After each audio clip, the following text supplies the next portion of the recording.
Welcome to my YouTube channel. Kung bago ka lang sa channel na to at true-blooded Aldab Nation ka, tama po ang channel na pinuntahan mo. Kaya considering na po kitang bagong subscriber. At huwag mong kalimutan pindutin yung bell para lagi po kang updated sa bagong video na ilalabas ko.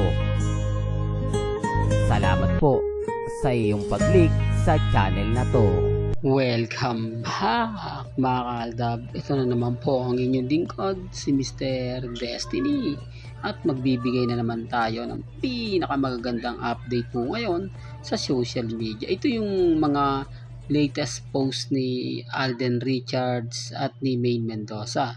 Dahil nasa BCG nga po itong si Alden Richards at syempre nagja-jogging kasama ng mga kaibigan po nila. At si Mengay naman po ay nag-post patungkol nga po sa mga naganap sa katatapos lang po sa Bangkok, Thailand. Dito pa lang mga kaaldab, mararamdaman nyo na yung presensya ng Aldab Nation. Na kahit anong gawin po nila, talaga naman pong umaayon sa atin ang panahon. Di po ba? Gaya nga po ng post ni Maine, pabor na pabor po sa atin, wala pong ganap.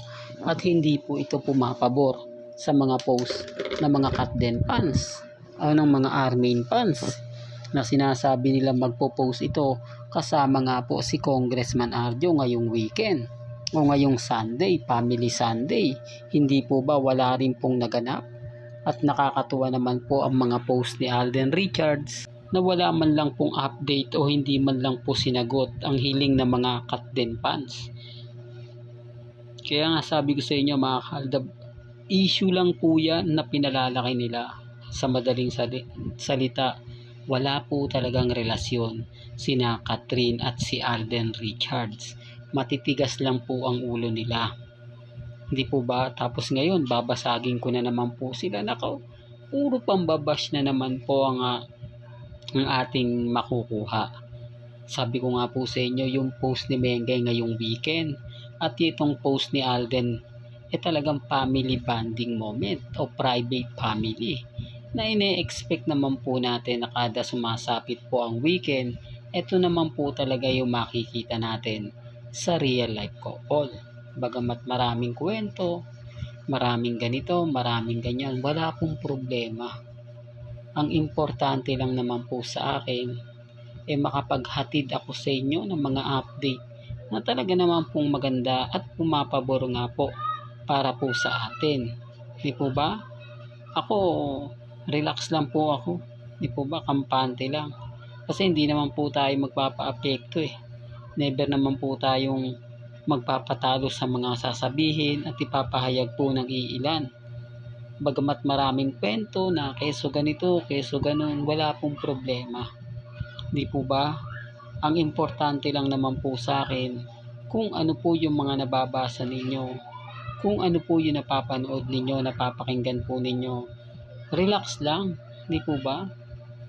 Dahil alam naman po natin ang senaryo, alam naman po natin ang buong kwento na hindi po tayo magpapa-apekto at never po tayo magpapatinag sa mga sasabihin at magiging pahayag po ng iilan. Bagamat maraming kwento, maraming ganito, maraming ganyan, wala pong problema. Di po ba?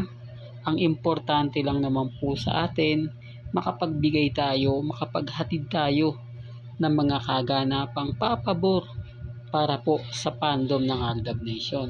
Papabor para po sa mga taong nag-aantay ng mga update po nila Alden Richards at ni Maine Mendoza.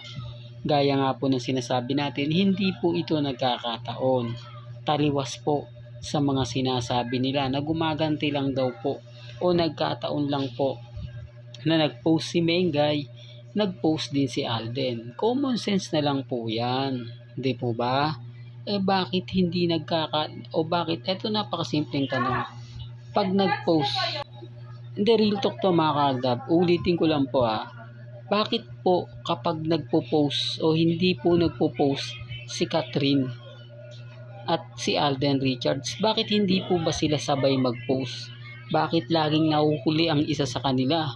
Parang wala nga po silang post sa kanilang mga kaganapan. Yung post ni Catherine, ang layo sa pinost ni Alden. Yung hindi po pala talaga tumutugma. Yung tipong akala mo may gaganti ng post. Di po ba? Kaya nga sabi ko sa inyo, nagtataka ako mga kaldab. Bakit pagdating kay Alden at kay Maine, talagang tumutugma. Laging may post, laging may update.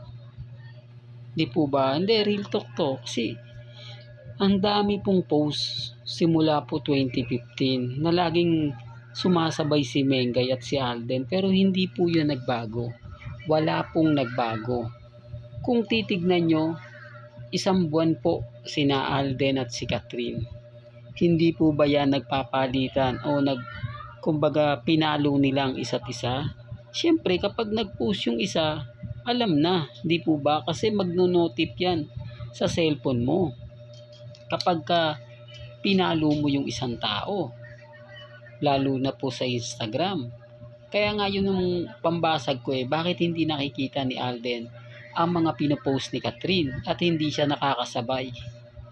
Ito yung patunay na for the lang yung pagpalo, ibig sabihin para lang po talaga sa pelikula ng Hello Love Again ang ginawa ni Catherine at ni Alden sa isa't isa. Hanggang doon lang yon, di po ba? Never nga po ito naggantihan ng Happy Valentine's Never pong binati ni Alden Richards si Catherine. At ganun din naman po si Catherine kay Alden. O baka sabihin nyo, bakit si Mengay hindi naman yan? Simula't simula pa lang po mga kaldab, never po talagang binabati niya yan. Simula na matapos na o nagsimula yung sarswela, malaki talaga yung pinagbago. Pero noong mga panahon ng Aldab Nation, grabe, di po ba? Pero wala, matagal na nga po daw yun. Tapos na nga po daw yun. Yun naman yung lagi nilang sinasabi na mag-move on ka na, Mr. Destiny. Tapos na yung boxing. Talo na kayo, tanggapin mo yung katotohanan. Wala naman pong problema. Hindi naman po ako namimilit Basta sa akin lang po, may kanya-kanya tayong opinyon, may kanya-kanya tayong pananaw. Kung ano po yung sa tingin po ninyo at paniniwalaan ninyo, nire-respeto natin yan at ginagalang. Well, hanggang dito na lang po ang ating latest updates. Kaya kung gusto nyo pa po ng pinaka-latest at sariwang update, tumutok lang po dito po sa channel ni Mr. Destiny para updated po kayo sa mga bago at sa mga latest na i-upload po natin maya-maya lang. Kaya kung bago ka lang sa channel na to at isa kang true-blooded Aldab Nation na nagmamahal kina Mengay at Isoy, tama po ang channel na pinuntahan mo, kaya consider na po kitang bagong subscriber. At huwag mong kalimutang i-share ang mga video po natin sa mga mamis, sa mga titas, at sa mga sinyo. Hanggang sa muli, salamat po sa panonood at pakikinig.